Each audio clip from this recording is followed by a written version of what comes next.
Risk and opportunity are directly linked.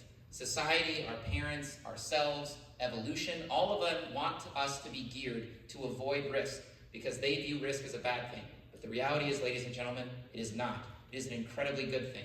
And here's the reason why. Almost all the billionaires you see, the success stories, the athletes, the entertainers, almost all of them came from humble beginnings, and they had to take risk in order to get there. Things with a small chance of success, but they got there anyway. Why? Because they were able to navigate and they prepared as best as they could to mitigate that risk to create opportunity. So here's a good example. Let's just say that one of you guys, let's just say that you had a dream to be a famous actress in LA, right? But you're in Niceville, Florida. And all your friends and family will say, don't do that. Don't go to LA. If you do that, you have a less than 1% chance of success. 99% of those people fail. You shouldn't do it. Yeah, that may be true that 99% of the people fail. But here's a question. How many people in Niceville, Florida become famous actors and actresses? 0. So your chances of becoming the thing that you want to do by remaining in Niceville are 0%. So here's the question. By going to LA, to a place where there's only 1% chance of success, 99% chance of failure, is that creating a risky opportunity? Or alternatively, is it infinitely increasing the likelihood that your dreams could become true? So here's what I recommend all of you guys do if that is in fact your dream. I recommend all of you prepare as best as you can. Keep your cost of living low. Save as much money as you can.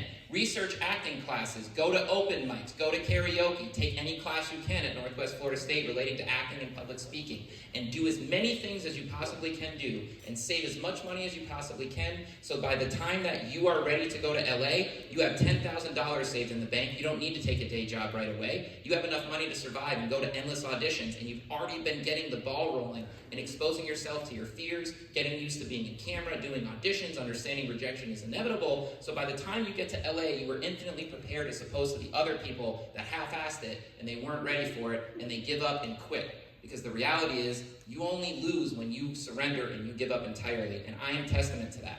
I started pursuing my dreams full-time I started pursuing my dreams at 24 and fully committing to it when I was 26. And my dreams didn't really manifest fully until I was 33. 8 years of struggle, but I was never a failure even though I was losing that whole time because I was learning the things that I needed and building the skills and building the reputation and accumulating the things that I needed to make it happen. And now at 35 years old, ladies and gentlemen, I've been completely free for the last 2 years, and it's a direct result of taking calculated risk.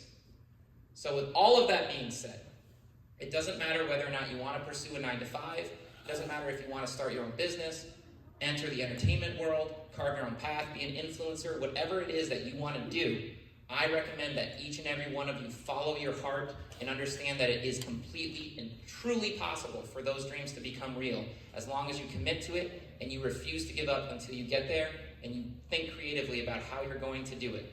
And eventually, something will manifest that allows you to feel happy and fulfilled.